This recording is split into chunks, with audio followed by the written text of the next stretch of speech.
Scott Pioli, who joins us. Scott, how we doing? Great. What is that called again? The best what? The best Ford guest chair. Oh, the best Ford. Yeah. Okay, not the best guest. Oh, that as well. I think it's sort of implied. I think it's implied right now. I want to feel good to start this day, man. Let me just tell you this. You're the best guest we've had in that chair this training camp. Am I the first? No. We've had others, but I think I was actually. I think I'm on the list there. So I think not that that'll make you feel any better. But Phil may have been the first. Yeah. Mike Reese has been in the chair.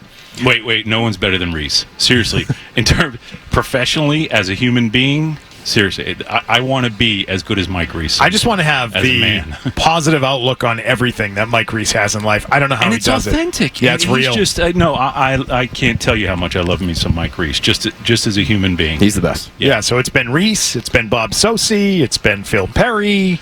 Those are the types of guests we've had, and now we have you. Yeah, but I'm going to put Reese number one. I'll be the second best. Okay. I'll bring up the rear. That's fine. If you were in Elliot Wolf's chair right now, yeah, what do you do to handle a veteran player who's had a lot of success and played at a high level and is unhappy with his contract? And, of course, we're talking about Matthew Judon. What do you do in these situations?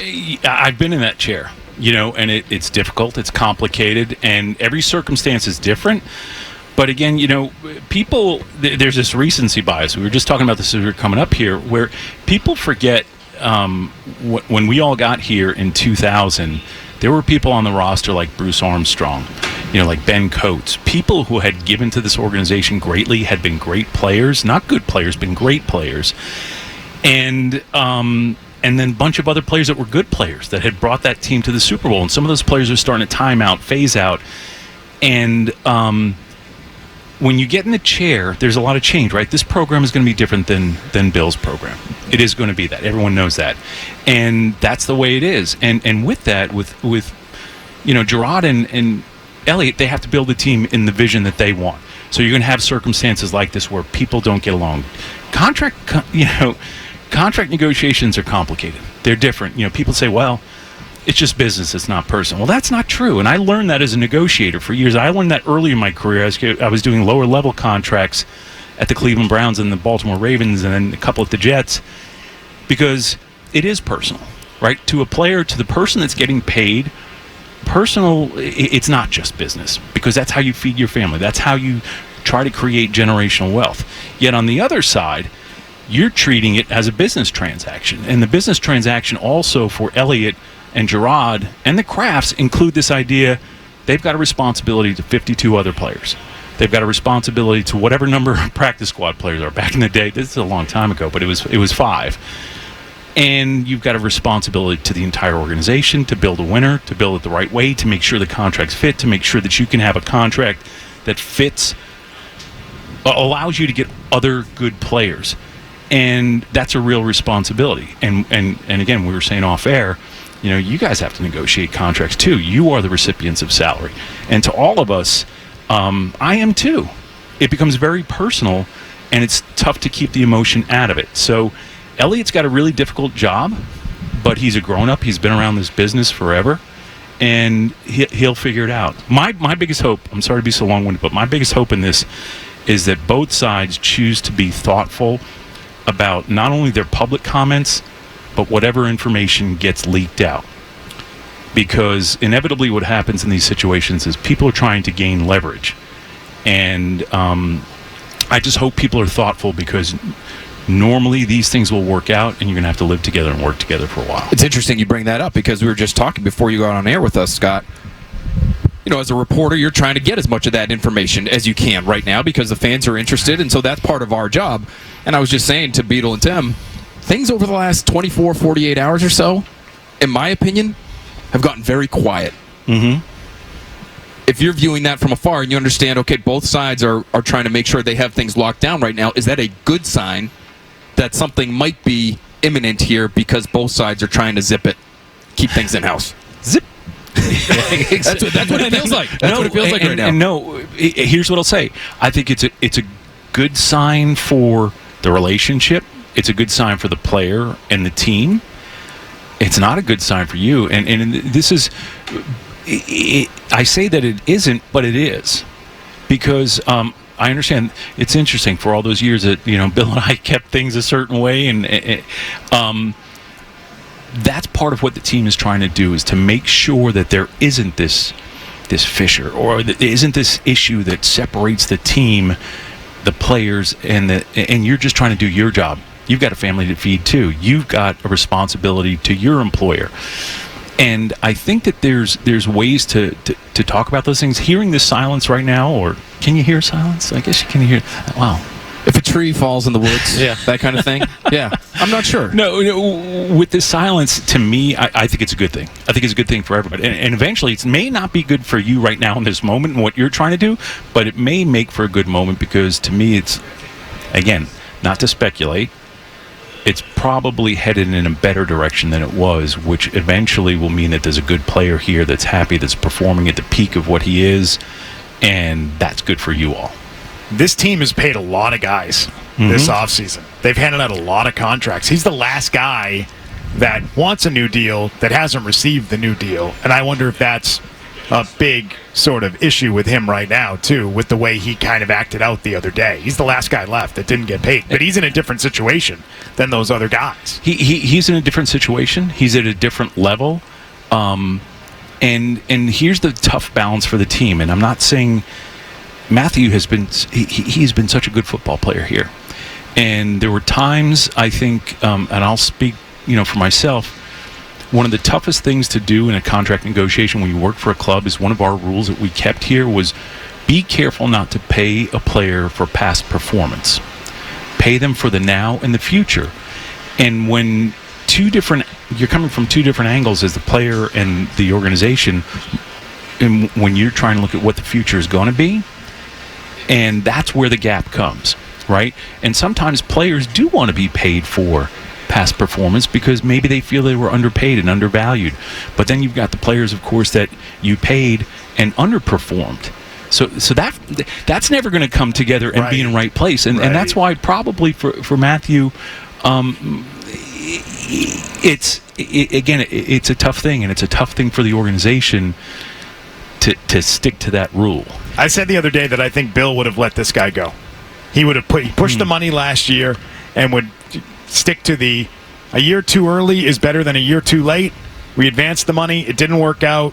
You missed a lot of the season, but now we're parting ways. Well, my guess is he would have had a plan, having moved the money from 2024 to 2023 and given him an advance that way, and looking at the 24 salary and saying, well, he's on $6.5 million base salary next year. He's probably not going to want to pay for that. Are we going to want to give him a big bump? Are we going to want to try to keep him around and let it work out? My guess is he would have had something figured out before this point, but you've got a new regime here that has to handle this situation on its own. And not only that, Phil, one of the things is people look back at those first 10 years in particular. They look at the 20-plus year thing, but the first 10 years, it wasn't perfect when we were here, right? Yeah, we won 3 and 4 years. I mean, I get it. There was some really pretty cool good. things. It was, but it wasn't perfect. You know what I mean? And there were, and I'm not even talking about 18-1. I'm talking about, again, there were fractured relationships and contracts. Go back to the Lawyer Malloy situation, right? We did have a plan, Phil, and that's the other thing, is you can have a plan, you can be thoughtful, and remember, people say, well, clearly they didn't have a plan. We did have a plan. And the truth that came out later on is that we had a plan. We had made offers that never got to the player, and we unfortunately had to release that player.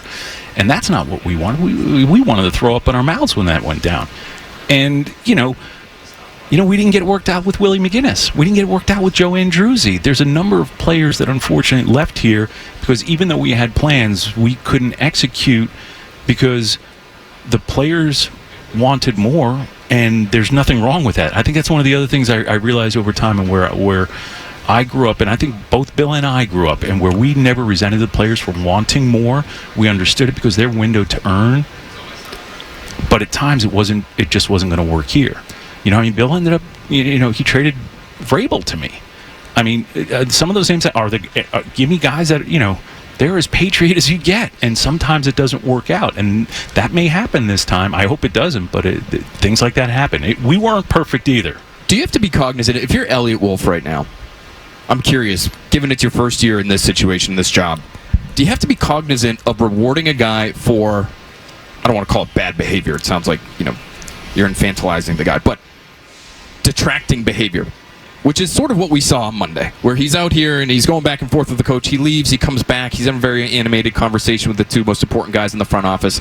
It felt like he knew it was going to be a bit of a distraction. He knew it was going to be in front of a lot of people. Does Elliott have to be cognizant of giving that guy a new deal and thereby maybe giving others the freedom to try something similar? Did you have to contend with those sorts of situations? Yeah, we did. And here's what I'll say is I don't think that was bad behavior by Matt. It was human behavior. Yeah, bad description might be, but you know what I'm saying. I'm glad you said that because that's a distinction. I'm really, really glad you said it because I think that's a distinction we all have to make sometimes. Is like when I was sitting in Elliott's chair, I would see that and I would think that's bad behavior. You take that as a negotiator. You take that personally because you're being called out, and it doesn't feel good. But I think this is where I'm really thankful you asked this question because this is where. Part of Elliott's job and part of the job of the person is to understand that, receive that, try to have an offline conversation and say, listen, let's not let it get to this. Because when that happens, nobody's going to win. And no one's going to look good. And that's part of what happened. Whether people say it or not, people do care how they look publicly. And so, yeah, Elliott knew this was coming, and this becomes part of it. And sometimes this becomes part of the negotiation.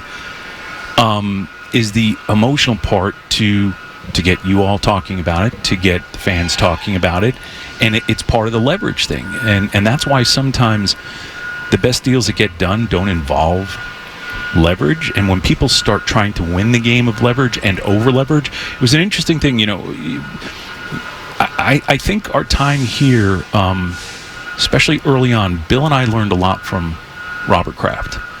Robert did a lot of deals and did a lot of things in industries that I don't know anything about. I mean, I know there's a paper company, but he had to do some negotiations, and there were times that he had that I felt he early on, especially where he brought Bill and I back to this reality because he was a negotiator, right? It was something that he did, and there were times where, Bill and I are passionate football people. I mean, different personalities, but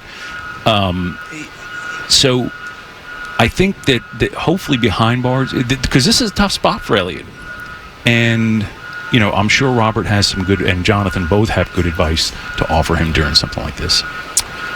Let me pose a hypothetical to you. You're running a team in 2024. Come on. Hypothetical. Come on, you know the deal. You think I work in hypotheticals? It's a hypothetical. You're running a team in 2024, and you're hiring a first-time head coach, but he's on the defensive side of the ball. Would you do that in 2024? In this league, with the trend of everyone going to the other side? Mark, first of all, I don't do hypotheticals. Would you have hired Gerard Mayo as head coach? That sounds like the kind of answer that we used to get a lot here. But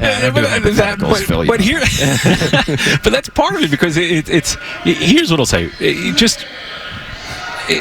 Why not? Here's the thing about trends.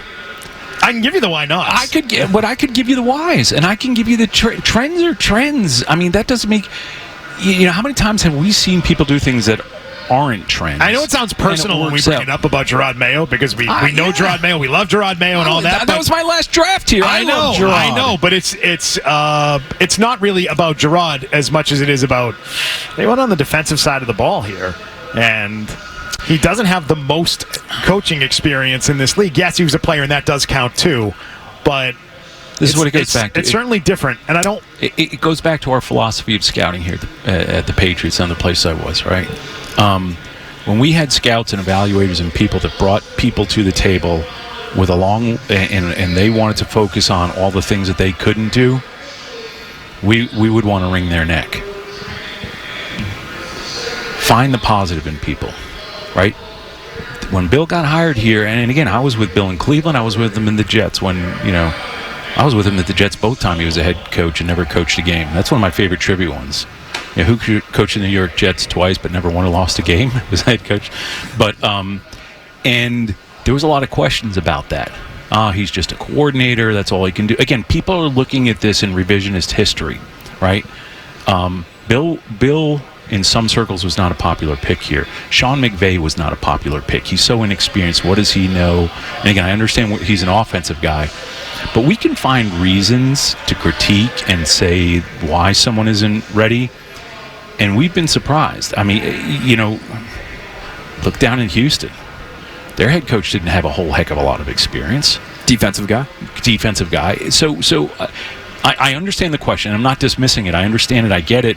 Yet I also understand if whoever's making that decision, if they see enough positive things where this person can do something, and what's important for Gerard in his first job, I believe, and Elliott in his first job, is to make sure they're surrounded by really good people.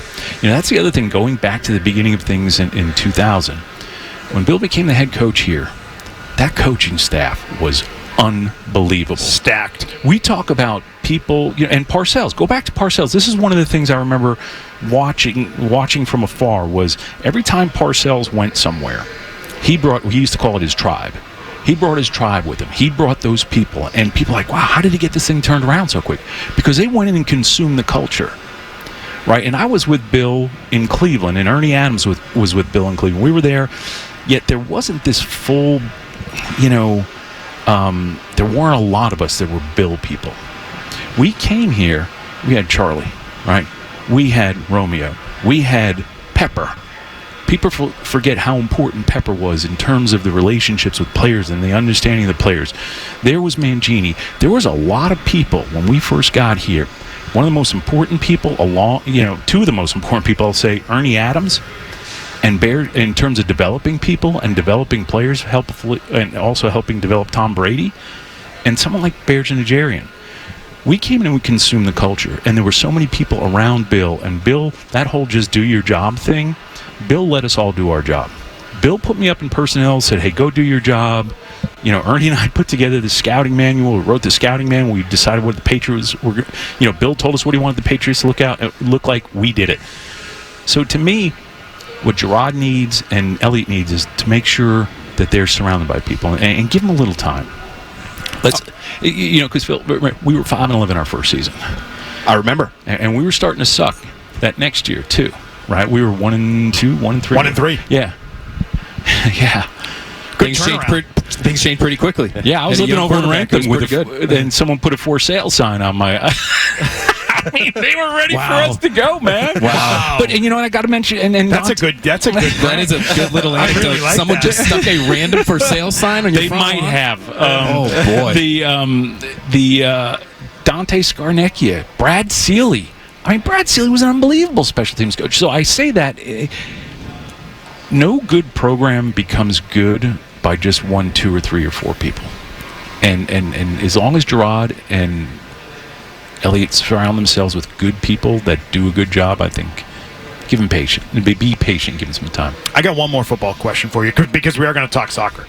Yeah. And the question would be, do you think Bill's making it known to his people in his circle right now that he very much wants to be back on the sideline in the NFL next season? It seems that way from a lot of the people that he has relationships with. I'm not going to get into Bill's personal circle and who he may be talking to, may not be. Oh, it's Mike Lombardi. It's like and, Lombardi every morning. Does he call Lombardi every morning, do you think? Like, to just wake up, hi, honey, how you doing? I'm not going to get into Bill's personal stuff, his friendships, his circle of friends. No matter how much I do this side of it, yeah, family business is still family business.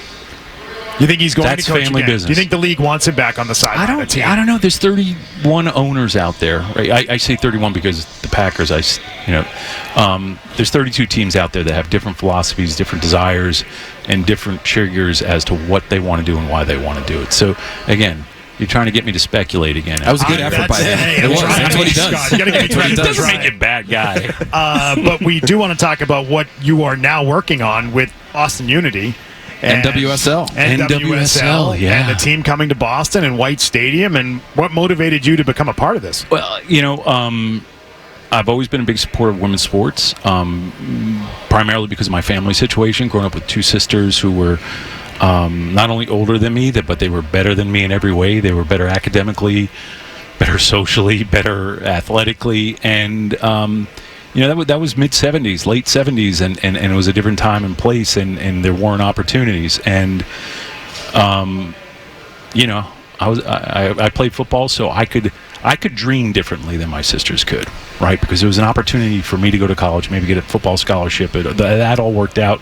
Anyway, that's something that's always stuck with me, and I've always loved women's sports because my sisters primarily. Our daughter Mia, our only child, was a tremendous high school lacrosse player. I'm been a big believer and follower of women's sports all the time. And then I got this opportunity. Heard from Jennifer Epstein. I'm sorry. From Jessica Berman, who is the NWSL commissioner. And Jennifer and I started having some conversations because she's the managing partner of the team that's going to start play in 2026. And we talked a lot, and it was an incredible opportunity. There was an opportunity that came to me with another team that wasn't this community. And we live here now in Massachusetts. Our daughter goes to Boston College. I mean, this is where I grew up. You know, I grew up in New York, but I became a professional here, and I love this city of Boston. I love this community, the New England community.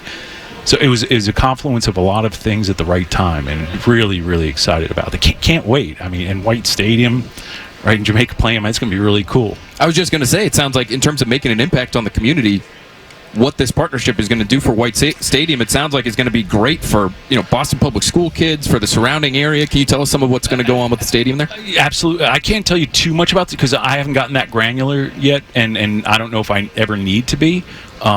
Everyone within the ownership group or the partners are going to have different or investors, whatever. I still don't know what to call myself, but definitely an investor, are going to have different roles. And it was funny. I had a conversation yesterday with Jennifer and someone else, a pretty well-known Boston sports figure, but I don't know if the cat's out of the bag yet, so I'm not going to give that person up. Okay. But how about that for a little tease, right? So how about you just say it and we'll say, it's a secret. I'm not giving them up. It's just us here. Talking safe place. Yeah, exactly. Cameras on.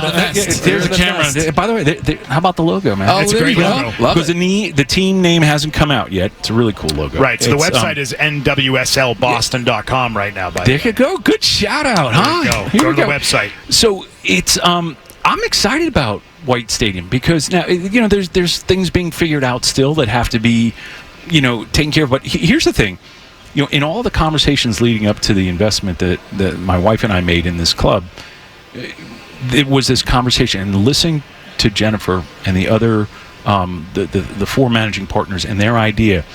I think, and this is just my personal thing, that there's ways that things could have been accomplished already, but they are listening to the community. And they care about the community. And I've been other places, other organizations, other things where they listen to the people, then they go and do what they want to do. And it's a fascinating thing about this leadership because that's the other thing. Is I wanted to not only invest in women's sports, but I wanted to be in the right community, but I wanted to make sure it was with a community of people and ownership of people that are going to give back. And it sounds like, again, I've been in 30 years in the NFL. It sounds, that sounds like one of those things that people have to say, but I'm in the meeting after the meeting after the meeting and listening to what they are and how dialed in they are in being respectful of the community that the stadium's going to be in, but the entire community. And there's times I'm wondering, like, that's really good, but business and it's they have an understanding and empathy that is, I think, going to be really, really good for Boston sports. So 2026 will be the first 2026. Season. 2 years out. I want to call it kickoff. I'm going to have to. There's a whole language that I have to learn. I'm not going to call that a pitch. That's a field. Right. But by 2026, things I'm just going to stay old school. Eventually, you're going to be calling this American football. That's what's going to happen. And give it that descriptor. You're going to start running the front office or what? You start scouting? Did you write the scouting manual for NWSL Boston yet? Everyone has to know their limitations. Know what you know and know what you don't know. Bring Ernie in. Ernie's got time on his hands now. Oh, hey. I only say that half jokingly. Ernie will offer you something. You know that he's got all kinds of things going on in his brain. And so will Christine, his wife. I don't know if you've met his wife. They're amazing together, too. It's, they would probably both have good ideas. But, I'm not going to hire Ernie. Ernie, how about invest in... Right, Ernie's got a lot of dough. Ernie's a wealthy man. Hey, that's one of our things. Art Modell, way back in the Cleveland days, he made an offer. He was going to give like $10,000. Phil Savage tells the story so well. He was going to give $10,000 to figure out for anyone who could tell him what Ernie does, because Ernie was like producing, but no one knew exactly what he did. And our joke internally was, because Ernie had worked in coaching, then went to Wall Street and Got rich. but he's brilliant. Yeah. He's brilliant. And we always used to joke as things were going south for Mr. Modell. We were like, Ernie's the richest dude in this building. Scott Pioli, appreciate you stopping by. This was great. Thanks so much, Great to Scott. see you. This was Appreciate it, great, man. Great Really to see you. enjoyed it. Hey, if you like that clip, check out more videos from Zolak and Bertrand right here. For more Patriots analysis and opinion, hit this playlist. And for all the latest from the Sports Hub, download the app at 985thesportshub.com.